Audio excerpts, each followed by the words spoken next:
یہ حضرت علی رضی اللہ تعالیٰ عنہ جب کوفہ کے بازار میں جا رہے تھے، یہ روایت پیش کر رہا ہوں، وہاں حوالہ جات موجود ہیں، تو ایک محبت بھرے نے کہا یا علی یا خیر الخلائق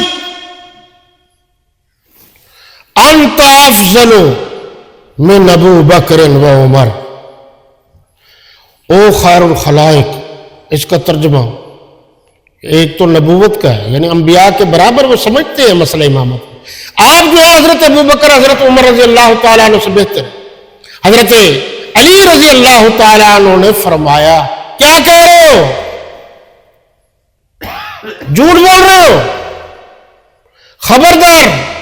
حضرت نبی کریم صلی اللہ علیہ وسلم کے بعد افضل الخلائق بعد الانبیاء ابو بکر و عمر۔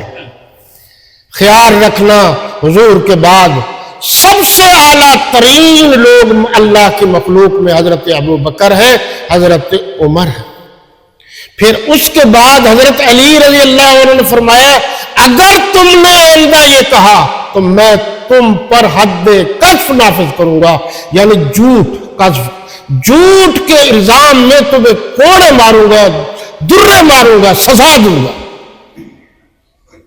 جب حضرت علی خود فرما رہے ہیں کہ انبیاء کے بعد افضل حضرت ابو بکر ہیں، اس کے بعد حضرت عمر ہے، میں افضل نہیں، جو حضرت علی المرتضیٰ کو ذرا غور سے سن لیجیے، حضرت ابو بکر صدیق اور حضرت عمر حضرت عثمان سے افضل مانتا ہے وہ مسلمان نہیں۔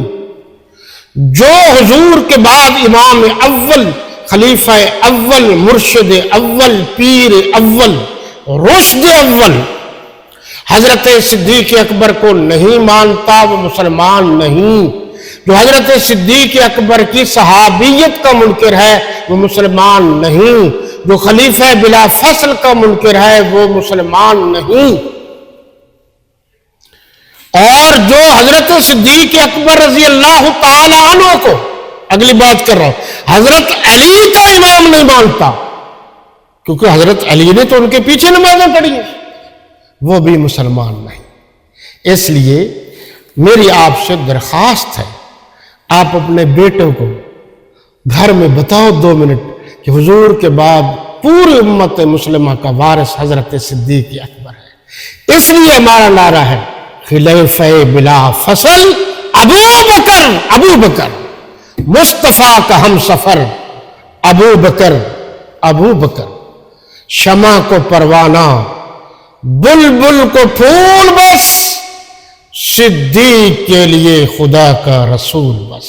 وما علینا الا البلاغ، باقی پھر سے